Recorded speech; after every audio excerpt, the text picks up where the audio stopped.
Hello, it is Ryan, and we could all use an extra bright spot in our day, couldn't we? Just to make up for things like sitting in traffic, doing the dishes, counting your steps, you know, all the mundane stuff. That is why I'm such a big fan of Chumba Casino. Chumba Casino has all your favorite social casino-style games that you can play for free anytime, anywhere with daily bonuses. That should brighten your day a little. Actually, a lot. So sign up now at ChumbaCasino.com. That's ChumbaCasino.com. No purchase necessary. VGW Group. Void where prohibited by law. See terms and conditions. 18+. This restaurant is the hottest ticket in town. An incredible 12-course meal made from fresh, locally sourced ingredients. And now for your 9th and final course. Did they forget the last 3? When you don't get what you pay for, it can make you feel a little forgotten. A recent lab study found that most of the top CBD brands contain as little as 60% of what their labels claim. But with Next Evo Naturals, you get 100% of what you pay for. I brought the drinks, ladies. Grabbed us a case of everyone's favorite hard seltzer. Let's celebrate. Hey, wait a minute. It looks like they came half empty. Maybe they forgot to fill them up all the way? You'd never put up with getting 60% of what you pay for. Why should your CBD be any different? Upgrade your CBD to 100% with Next Evo. Go to nextevo.com/upgrade20 to shop fast-absorbing gummies, capsules, creams, and more. That's nextevo.com/upgrade20.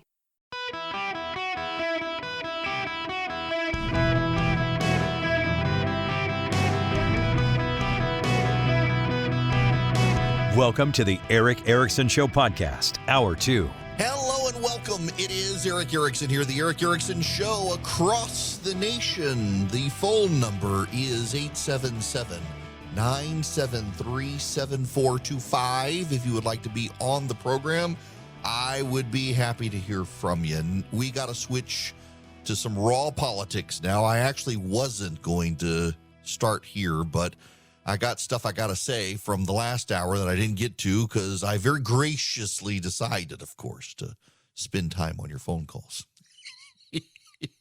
I got to play you some audio. This is Cedric Richmond, who used to be at the White House. He's now over at the DNC, answering some questions about, Biden's student loan bailout. This is not a segment on the student loan, but you just got to listen. But is the president's move even legal? Here are the president and Speaker Pelosi just last year. I'm prepared to write off the $10,000 debt, but not 50. Mr. President, let me ask you. Because I don't think I have the authority to do it by signing a pen. People think that the president of the United States has the power for debt forgiveness. He does not. He can postpone, he can delay, but he does not have that power. That has to be an act of Congress. What changed?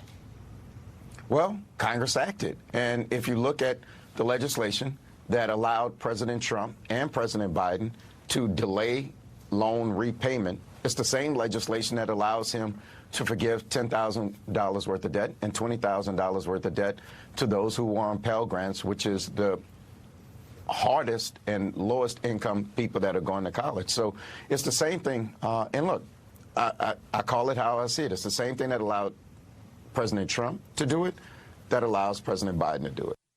Right. Except President Trump didn't forgive the loans. There's a problem here for the Democrats. And the problem is that they've gotten very confident by summer polling. Fox News has a story. My buddy Greg actually texted it to me, and I had it in the stack of stuff, and it's worth talking about here. This is the headline. CNN, Wall Street Journal, Washington Post reports suggest GOP losing midterm steam. Majority is in play. One Republican lawmaker told CNN Republicans were caught off guard by the Roe decision. A once bullish GOP now sees a smaller House majority in its future, presenting a challenge to McCarthy. CNN's headline, published Sunday, read, reporters Melanie Zanona and Manu Raju wrote that the Republicans were growing pessimistic about their midterm chances and, in turn, putting House Minority Leader Kevin McCarthy on edge. As Democrats face historical headwinds, a struggling economy, and high prices, many media pundits and strategists previously predicted a midterm bloodbath for the party. Zenona and Raju also emphasized Republicans believe, despite recent criticisms, Democrats' chances are still bleak. Last year, McCarthy bullishly predicted a 60-seat gain, a landslide that would give them a comfortable majority in a chamber where Republicans only need a net gain of 4 seats to take back power. But now Republican sources believe that a gain of 15 to 30 seats is more likely, and they're not ruling out the possibility of gaining in the single digits, a thin majority.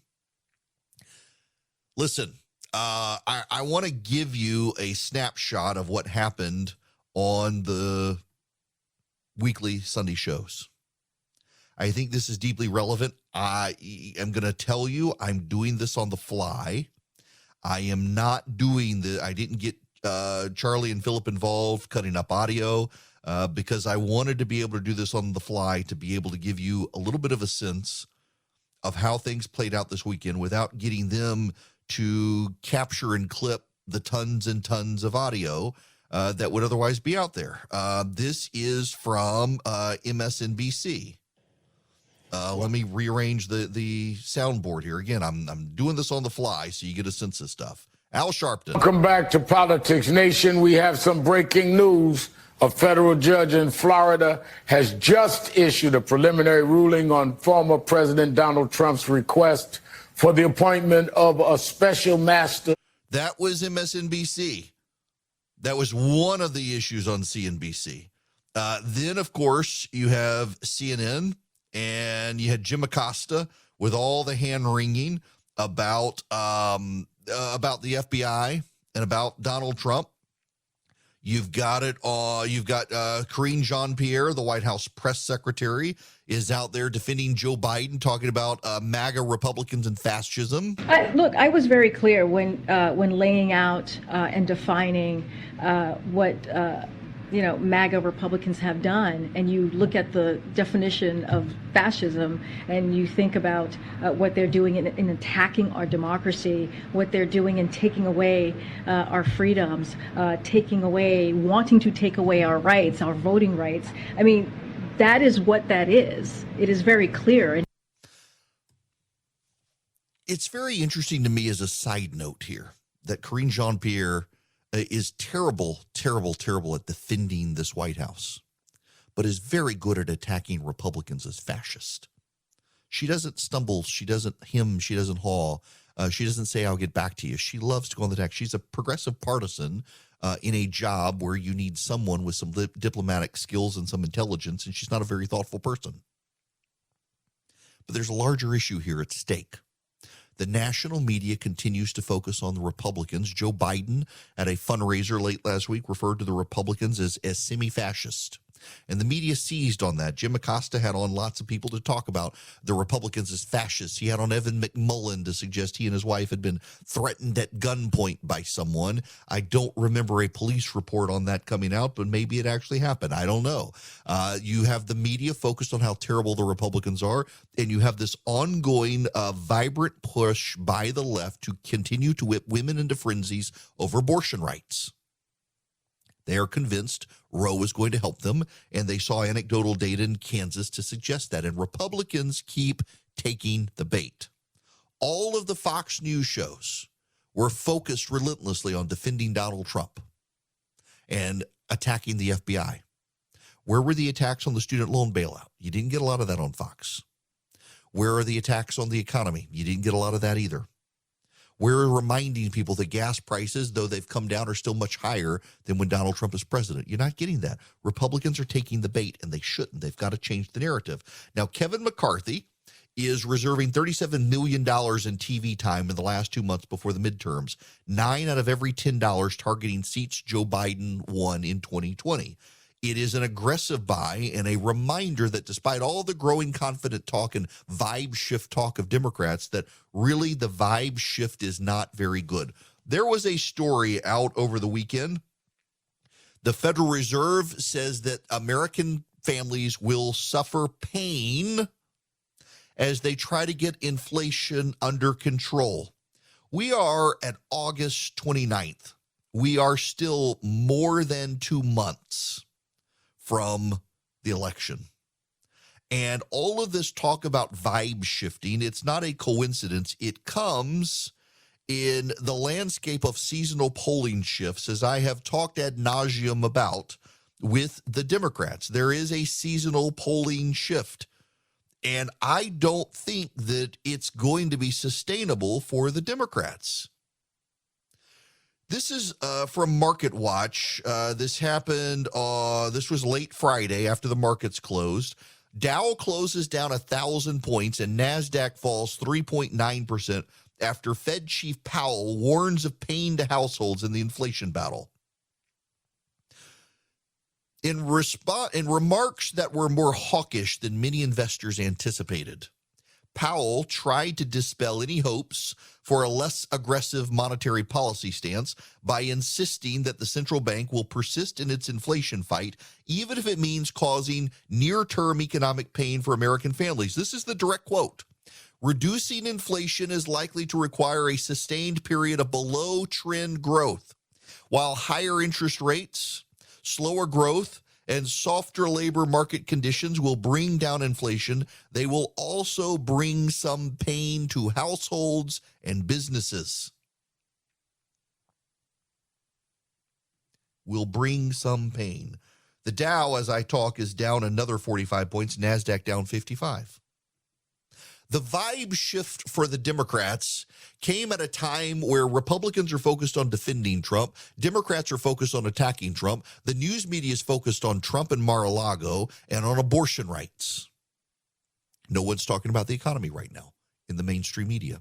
And the mainstream media, whether you like it or not, still shapes a lot of how people view the world. And Republicans have to overcome this narrative.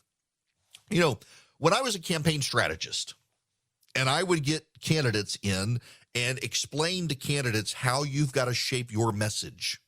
What I would tell candidates all the time was, whenever the media wants you to go to something that you don't want to go to, you answer the question by answering the question you wish was asked. George W. Bush was very good at this when he ran for president. What was George W. Bush's message? Hope is on the way. Hope is on the way. That was Bush's theme in the year 2000. And the media would say, well, what do you think about what Bill Clinton and Al Gore said about you today? Blah, blah, blah, blah, blah. What do you think about the stack? What about your DUI? I want the American people to say that I bring a different message. I bring hope. Hope is on the way. I realize that the politics of usual in Washington, D.C. are the politics of personal destruction, as President Clinton has said, and now he's engaging in, and I want the American people to know hope is on the way. What do you think about the Federal Reserve raising interest rates, Governor Bush? Well, I want the American people to know the Fed has to do what the Fed has to do, but I intend to bring tax reform and lower the burden of the economy on the American people. Hope is on the way. Every time Bush would pivot back to his own message. So, Republicans, what do you think about the FBI raiding Donald Trump's Mar-a-Lago and the redacted redacted warrant? Well, I think that there are questions the FBI needs to answer about the politicization of it, but I am far more interested in helping the American people survive Joe Biden's terrible economy. I will focus on asking tough questions of the Biden administration and what they've done to provoke inflation.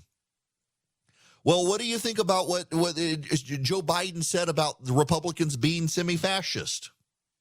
Well, I think the president has destroyed the American economy, and people wouldn't be looking towards radical solutions if Joe Biden had brought back the normalcy he promised. And under Republican leadership, we will bring that normalcy and stability back. Gas prices may be coming down, but they're still far higher than when Republicans last controlled Washington, D.C.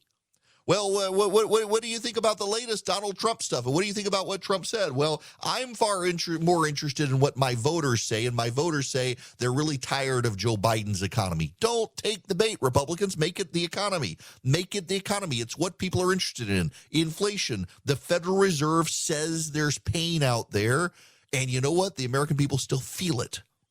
The media is not focused on it. When people are in a crowd and someone starts a conversation, isn't it the natural inclination of Americans to focus on that conversation? The media has decided to start the conversation for the Democrats in the last 2 months of the election about Donald Trump.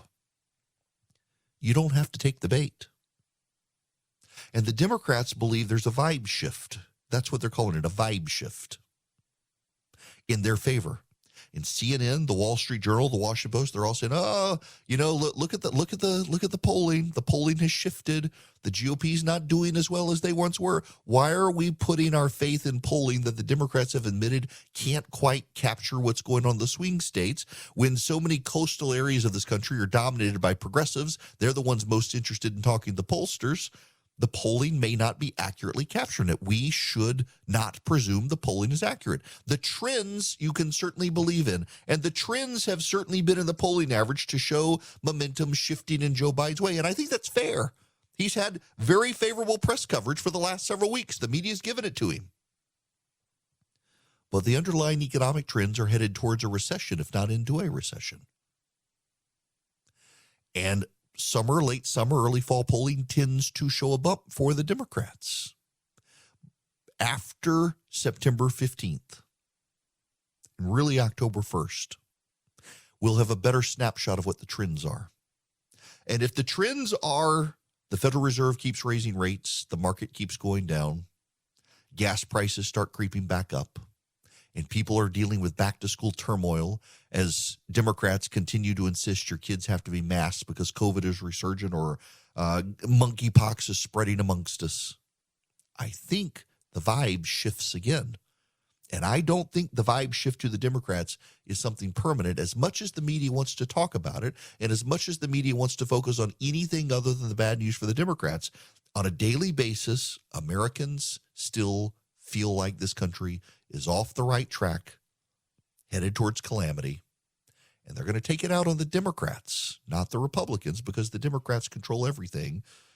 And the polling, I don't know that the polling has captured that vibe shift yet, but I suspect we'll see that trend coming again. Everybody asked me about Boll and Branch sheets. I actually put up a picture the other day. We got some at our house because we order from them. We actually are customers. They're like, oh my gosh, are they really that good? Yes, they get softer every single time you wash them.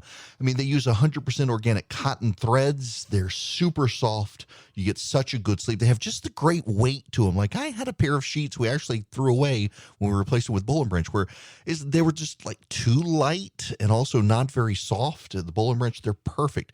The drape across your body when you sleep, absolutely perfect. Boll and Branch uses the highest quality threads on earth for superior softness, for a better night's sleep. They've got over 10,000 stellar reviews. Their signature sheets come in 9 neutral colors in all sizes from twin to California King. You will feel the difference. And they're 100% free from toxins, no pesticides, no formaldehyde, no harsh chemicals. Get 15% off your first set of sheets when you use promo code ERIC, E-R-I-C-K, at bollandbranch.com. That's Boll and Branch, B-O-L-L-A-N-D branch.com. The promo code is ERIC, E-R-I-C-K. Before I get back to anybody's calls, this is kind of a short segment here, and I want to do justice to phone calls. I should give you an anniversary that I missed. The old line state is Maryland's nickname, the state of Maryland. And the old line saved America. It is the 243rd anniversary of the Battle of Brooklyn. Now, it actually happened on Saturday, but of course we weren't on radio. It was 6 weeks after signing the Declaration of Independence. There is an old Dutch farmhouse in Brooklyn that was built around 1699. It's called the Old Stone House.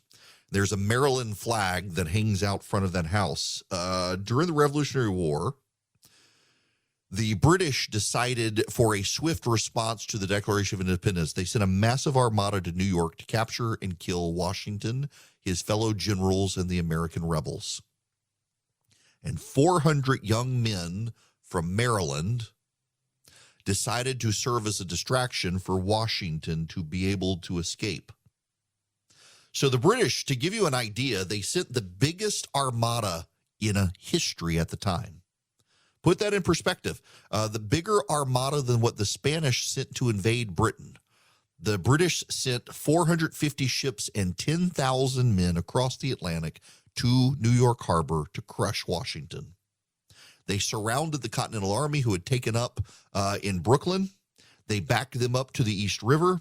Washington needed time to be able to rally enough boats to get them out, very much like Dunkirk for the American Revolution.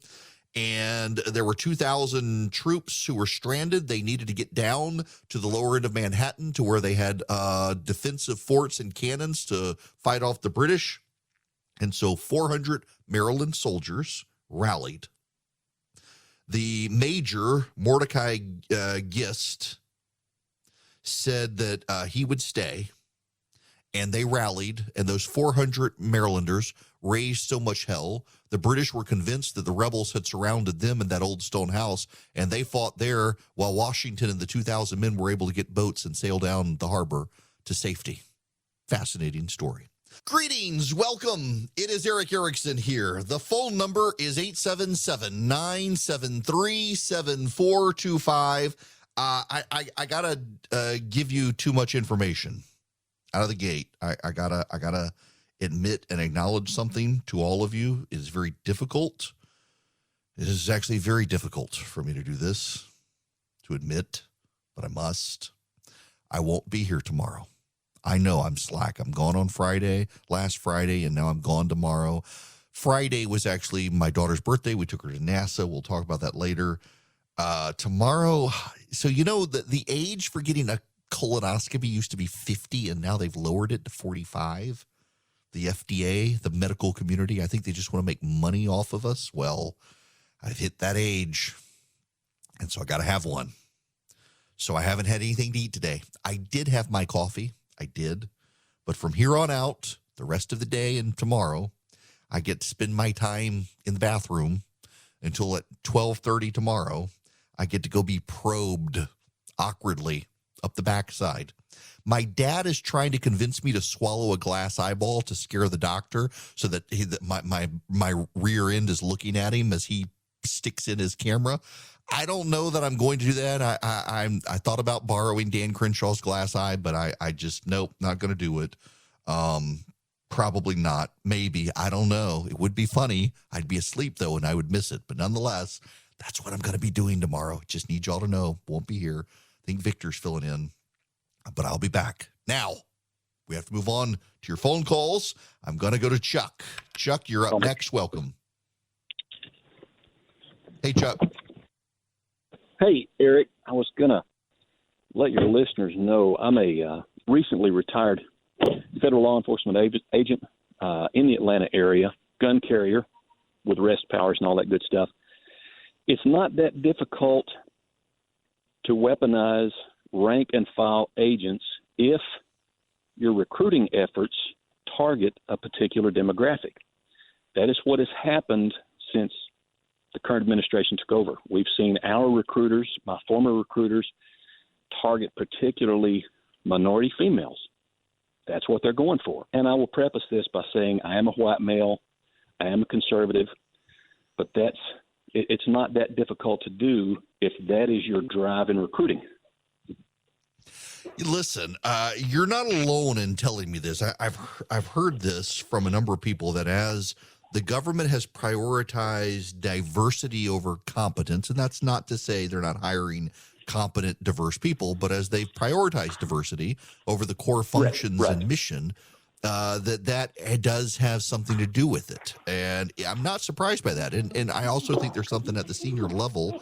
When you're comfy in charge in Washington, D.C., you kind of lose sight of the actual goals of the agency. I mean, all of Washington is consumed with this intersectional nonsense stuff in the Biden administration.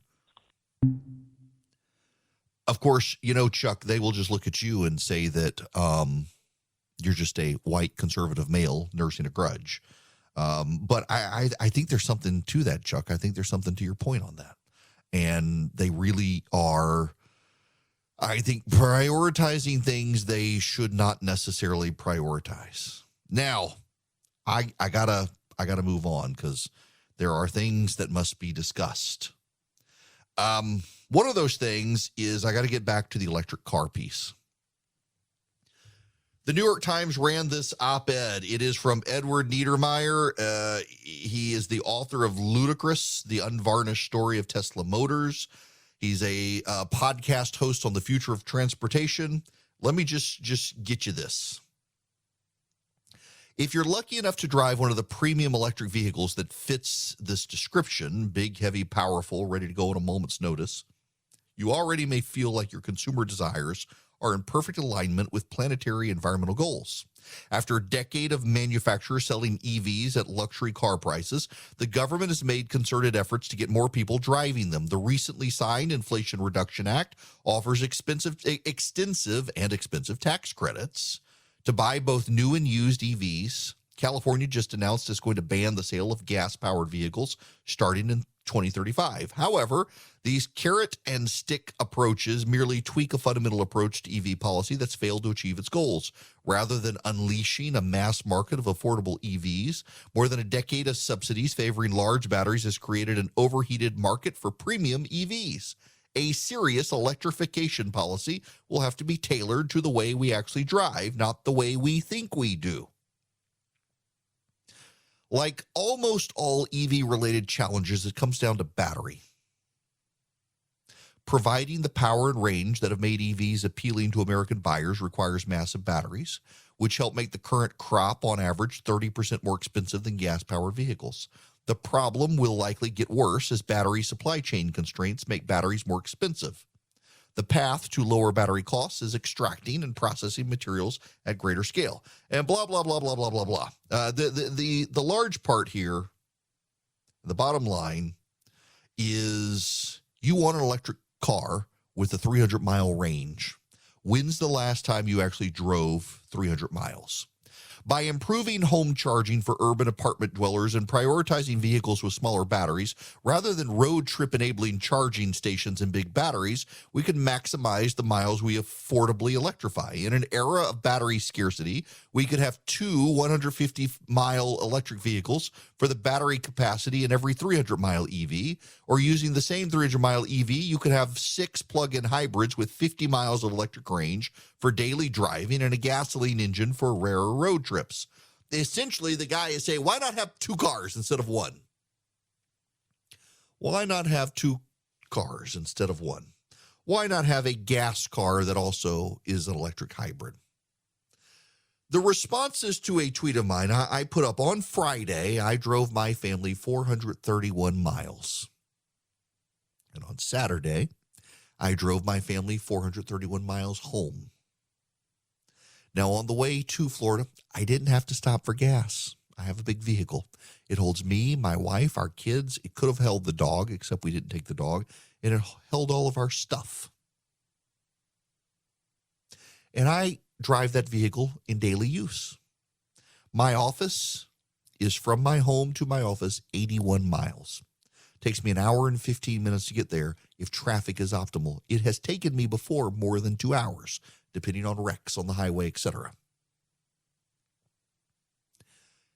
The response to my tweet pointing this out, even from some friends of mine, was essentially, oh, you should give EVs a chance. They're nice. Well, I'm not going to go buy a new car right now. And many Americans can't afford even a used electric vehicle right now. But the other issue here, the bigger issue, the one that gets me, the one that irks me, is these people, including some well-meaning friends of mine, are essentially saying, you just don't understand. No, I get it. If I could buy a Tesla, I would buy a Tesla. And I would use the Tesla to go back and forth to Atlanta all the time and keep my Denali for when the family piles into the car. But I don't have the money to have 2 cars right now, and most Americans don't. And the whole idea of, well, we know better than you, and you should just try it, you'll like it, and good for the government forcing you out of your comfort zone is nanny state nonsense, even from some people who call themselves conservatives. I mean, this article admits that actually EVs cost about 30% more if you want one with a large range. And your problem is you want a bigger range. Actually, the problem is I live in the Atlanta, Georgia area. I know what it's like to be stuck in traffic for 3 hours and have to get off because you got to go to the bathroom or you're hovering on empty with your car. What about an electric battery that in some cases with some of these vehicles, when they go to zero, you can't start recharging them again? You got to put it on a truck and take it to the dealer. That still exists in some EVs. The idea that the government knows better than you and your friends who've gone electric, they know better than you. It's smugly condescending. I mean, do these people not have any empathy at all? So, well, actually, if you would just give it a try, you narrow-minded bigot, you hate electric vehicles, I would frankly be fine with a Tesla. My wife would ridicule me. She's very anti-electric car. I'm totally fine with having an electric vehicle. It would save me a tremendous amount of gas money. It would. But where am I going to put an electric vehicle? And whose money is going to go to get it? And that would mean I would have to give up my existing vehicle in order to swap out for a Tesla. And then what do I have to do? Rent a car when we go on road trips? Do you know how expensive it is and how hard it is to find a rental car these days? Do you people not live in the real world with the rest of us? I'm totally fine. Good for you that you got your electric car. The fact that you are fine with the government coercing everyone else into getting one, I have a real problem with. And by the way, they are coercing you. They are bullying you into getting one by refusing to drill for more oil, making us energy dependent on others. And guess what? The relentless pollution that comes from the lithium mining is going to become a problem. There's a story in the New York Post, or New York Times rather, of all things, secret data, tiny islands, and a quest for treasure on the ocean floor. Subtitle, mining in parts of the Pacific Ocean was meant to benefit poor countries, but an international agency gave a Canadian company access to prized seabed sites with metals crucial to the green energy revolution. And guess what's happening?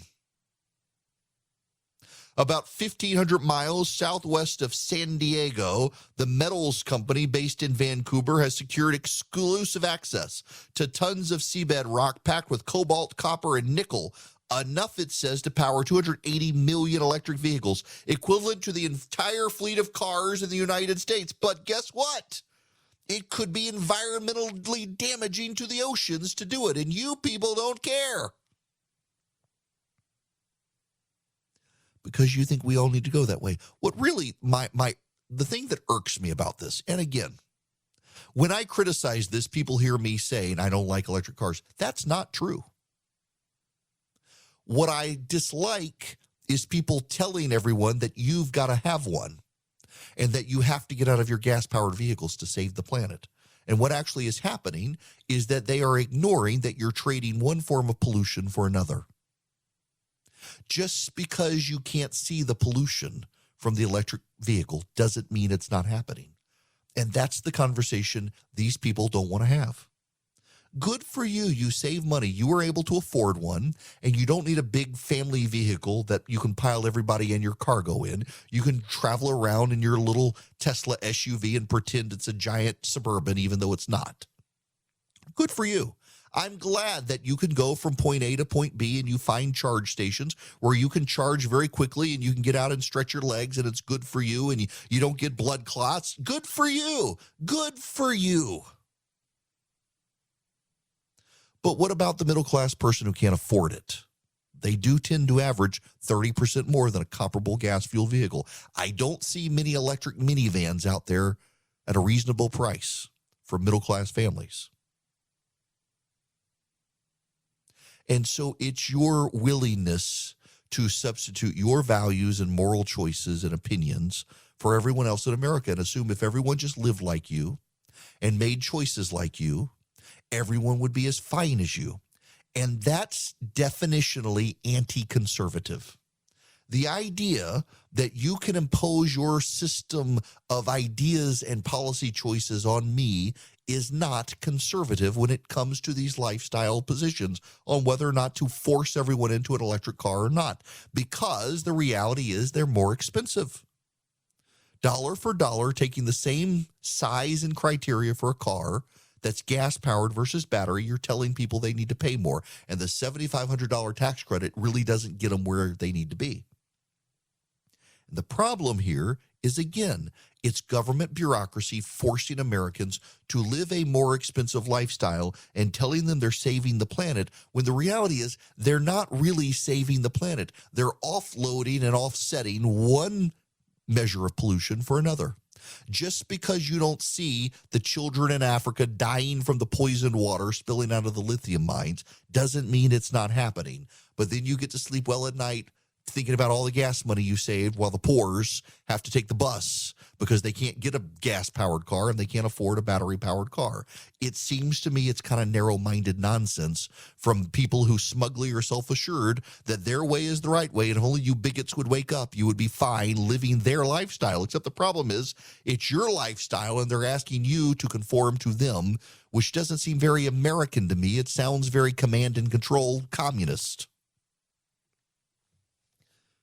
Now, we got to move on. I got to get that off my the reaction to me putting up a tweet on that piece was just more infuriating than the piece itself. All the smug elites assuring me that if only I would get a battery-powered car, I would be fine to have one. But I got a car note right now, and I'm not going to trade out my big vehicle for a smaller vehicle that can't get me as far. And you shouldn't have to either if you don't want to.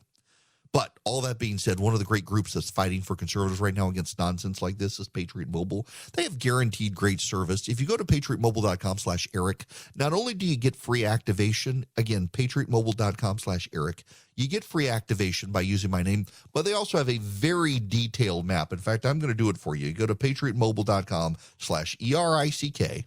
And when the site loads, what you see is up at the top, check coverage. When you check coverage, you can put in your street address, and it will zoom all the way into your home so that you can see just how great the coverage map is. I mean, they've got 4G, they've got 5G, they've got data, they've got voice. It's fantastic. You go to patriotmobile.com/Eric, or you can call them 972-PATRIOT, 972-PATRIOT. Again, guaranteed great service. They're based out of Texas. They're awesome people. They share your values. They contribute a portion of their profits to the causes you care about, from the Second Amendment to life, helping conservatives get elected. It's patriotmobile.com/Eric. Get guaranteed great service and do business with a company that shares your values and wants your business. Hello there, it is Eric Erickson here. The phone number is 877-973-7425 if you would like to be on the program. Speaking of the elite and the harm they're causing to you, well, I got bad news for you. We are headed into food crisis and famine, not because of the war in Ukraine. The European elite, who worship Mother Earth and fear climate change above all else, have reduced ammonia production, which is directly impacting fertilizer production, which is directly impacting food supply. Yara International, ASA, cut output because of gas prices, among other things. The Norwegian producer says it's further cutting its ammonia capacity to about a third, adding to a flurry of European fertilizer curbs and shutdowns. Industry researcher CRU Group estimates Europe has lost half its ammonia capacity and 33% of its nitrogen fertilizer operations. Part of it is because of the cost of gas. The Europeans got so addicted to Russian natural gas, and the Russians have curbed supplies over the war in Ukraine, it's become a problem. But also, nitrogen and ammonia and its production of both, the production of both more than the actual gases, contribute to climate change, and they've needed to clean up their factories that produce it to make them more energy efficient and less polluting, and that has also driven up costs and made it more expensive. And we've got worldwide problems as a result. The world needs fertilizer. You know, Sri Lanka tried to go to organic farming nationwide. It was a disaster and caused mass starvation and massive inflation in food costs there. It's a real problem. And it's hitting this country as well, as we have spent a lot of time outsourcing fertilizer production to Europeans. We're going to have higher food costs in this country. All the costs are going up, and so much of it is related to the green agenda. They want to blame Russia, but a lot of it is because of the green agenda, and the green agenda is bankrupting the world and driving us to starvation, and they're all a bunch of Malthusians who ultimately believe we've got too many people anyway, so the Greens are totally okay with this, even if you're not. Hello, it is Ryan, and we could all use an extra bright spot in our day, couldn't we? Just to make up for things like sitting in traffic, doing the dishes, counting your steps, all the mundane stuff. That is why I'm such a big fan of Chumba Casino. Chumba Casino has all your favorite social casino-style games that you can play for free anytime, anywhere with daily bonuses. That should brighten your day a little. Actually, a lot. So sign up now at ChumbaCasino.com. That's ChumbaCasino.com. No purchase necessary. VGW Group. Void where prohibited by law. See terms and conditions. 18+.